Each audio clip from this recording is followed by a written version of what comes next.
Bonjour, je m'appelle Marie-Laure. Je vais vous parler aujourd'hui des accords commerciaux de libre-échange.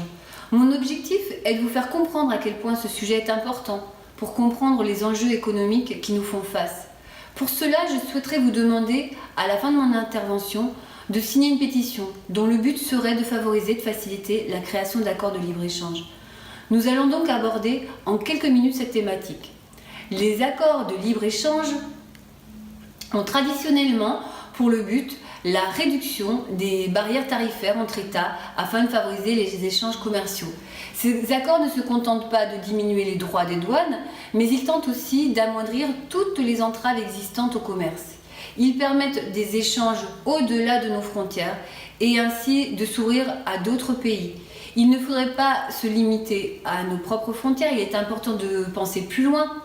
En effet, les politiques protectionnistes menées par les États, consistant à protéger ses producteurs contre la concurrence des producteurs étrangers, ne protègent pas vraiment le consommateur, qui voit des prix augmenter du fait de ce manque de concurrence. Cette politique aggraverait la crise selon certains économistes. Laissez-moi vous dire pourquoi ce n'est pas souhaitable. La société deviendrait plus individualiste, renfermée sur elle-même, et les échanges seraient limités. Dans l'état actuel de l'économie mondiale, il est primordial de s'ouvrir à de nouvelles opportunités pour un changement profondément positif. Ces accords tendent également vers une harmonisation des normes, qu'elles soient sanitaires, sociales, techniques ou environnementales.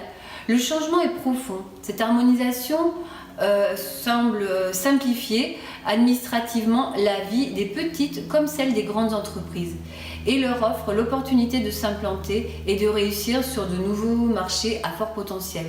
De plus, les équipes qui s'occupent de ces accords effectuent un travail assidu, un travail de fond pour comprendre les enjeux qui se cachent parfois derrière ces accords.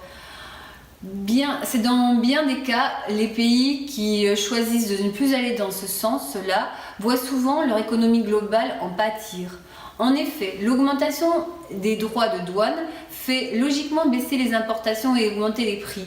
La pression concurrentielle étant moins forte, d'autres exportateurs en profitent aussi pour monter leurs prix, tout comme les producteurs nationaux qui ont soit du mal à suivre la demande, soit ne sont même pas présents sur les marchés cibles, ce qui souligne encore l'incohérence de ces politiques protectionnistes.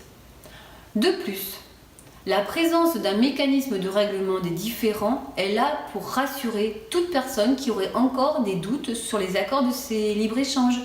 Il s'agit de tribunaux d'arbitrage privés, indépendants des systèmes judiciaires, de chaque partie signataire qui permettrait de résoudre leurs conflits entre investisseurs et États. Pour conclure, je souhaiterais vous encourager à nouveau à signer cette pétition, puisque chaque voix compte. Merci pour votre écoute.